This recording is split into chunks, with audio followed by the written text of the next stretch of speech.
เขาตั้งใจปลูกไว้เป็นเรือนหอของทั้งคู่แต่มาเกิดอุบัติเหตุขึ้นก่อน Film 3AM merupakan film horor 3D kedua buatan Thailand setelah film Dark Flick. Film yang dirilis pada tanggal 20 Desember 2012 ini diproduseri oleh Patchanon Tamajira, Kirati Nakintanon, dan Isara Nadi.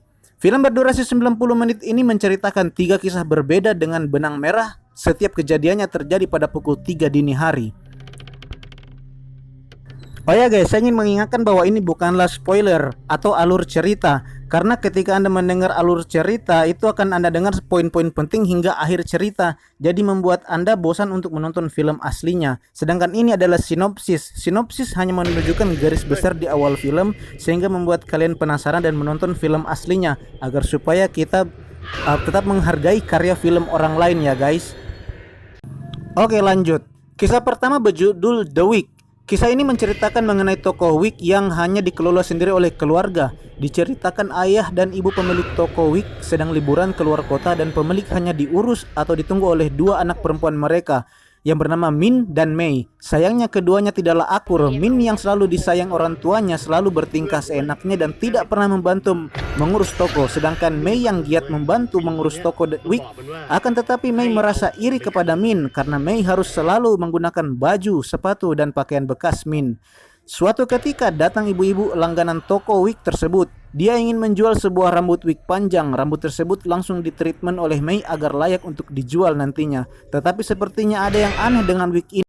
Sepertinya seperti rambut asli. Suasananya sudah mulai horor dari sini. Setelah mentreatment rambut tersebut, Mei beranjak tidur, tetapi sayangnya ia bermimpi buruk karena tidak bisa tidur. Akhirnya ia mencoba keluar kamar dan melihat ke toko karena dia mendengar gerasak-gerusuk di toko. Ternyata Min dan 3 temannya datang berkunjung. Sudah lewat tengah malam, mereka berempat ngobrol di teras lantai atas, mendengarkan musik keras-keras, dan lagi salah satu teman Min dengan seenaknya memakai wig yang baru datang itu. Ketika Min dan Mei bertengkar, teman Min yang memakai wig pergi menyingkir sebentar ke lantai bawah dan tiba-tiba terdengar orang berteriak. Langsung pertengkaran terhenti dan mereka semua, Min, Mei, dan 2 teman Min, cowok cewek, turun melihat keadaan. Ternyata teman Min yang turun tadi telah tewas dengan kepala putus dan terpajang di lemari bersama kepala wig mencurigakan tadi. Selanjutnya cewek Min tewas akibat ada yang keluar dari badannya. Lalu disusul yang cowok. Sumpah, yang cowok menggenaskan banget. Dia mati tertusuk jarum yang digunakan untuk menyisir wig.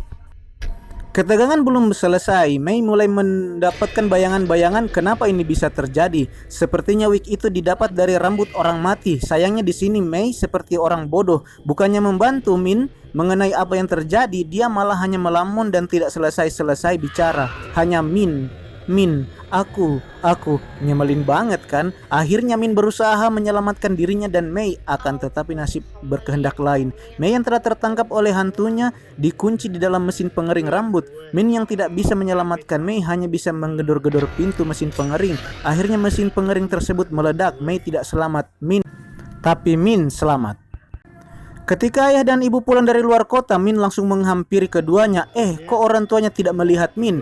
Tembus pandang. Tiba-tiba dari arah belakang, Mei menghampiri ayah dan ibu. Min langsung duduk tersungkur putus asa. Ternyata Min telah meninggal. Tapi bagaimana bisa Mei yang di dalam mesin pengering bisa selamat?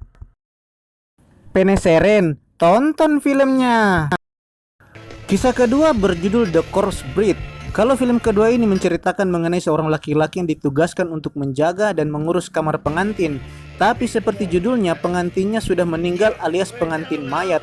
Di awal cerita, laki-laki tersebut sedang ditraining oleh ibu-ibu perawat tua yang sepertinya sudah biasa mengurus hal seperti itu.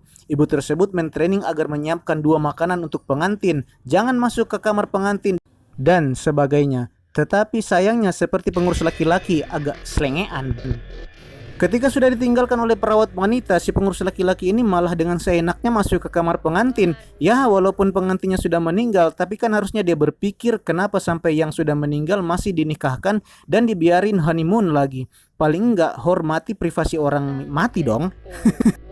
Karena rasa penisirin dan kurang etika, akhirnya si pengurus ini menyelidiki masa lalu pengantin ini. Bahkan ia sampai membuka peti mati si pengantin wanita padahal sudah dilarang. Pengantin wanitanya cantik. Tiba-tiba dia mendapati ada sebuah video di mana pengantin wanitanya sedang diikat dan menangis. Si pengurus ini merasa kasihan kepada si pengantin wanita dan merasa ingin melindunginya. Semakin lama si pengurus merasa semakin cinta kepada si pengantin wanita. Si pengurus ini malah sampai bercinta dengan pengantin wanita. Bersilulit dengan mayat, guys. Si pengurus mulai merasa aneh. Dia mengecek peti mati si pengantin pria dan ternyata mayatnya menghilang. Ternyata mayat pengantin wanita juga hilang. Suasana mulai horor. Si pengurus lari ketakutan dan menemukan pengantin pria ditemukan duduk tersungkur. Dia kaget dan tiba-tiba ada flashback video pengantin wanita diikat kembali, dilihatnya lagi. Bahkan itu di depan matanya sendiri. Akan tetapi ini lebih panjang dan ternyata si pengantin wanita mengidap kelainan di mana dia suka menyiksa dirinya sendiri dan pengantin pria membantunya agar tidak melukai dirinya sendiri dengan mengikat tangan wanita. Ternyata si pengurus salah sangka selama ini. Ternyata yang jahat bukanlah si pengantin pria, tetapi pengantin wanita lah yang jahat. Sayangnya semua sudah terlambat untuk menyadarinya. Sudah terlalu banyak dosa yang dilakukan pengurus ini ke pengantin wanita. Akhirnya tepat pukul 3, si pengurus tiba-tiba berada di dalam peti mati pengantin wanita dan tidak bisa keluar. Kisah ketiga berjudul Overtime. Kisah ini menceritakan mengenai kegiatan lembur yang sering dilakukan para pegawai untuk mendapatkan gaji lebih. Untuk lembur, gaji dibayarkan per jamnya, jadi lumayan sekali. Pemilik perusahaan ini senang sekali mengerjai anak buahnya dengan menakut-nakuti.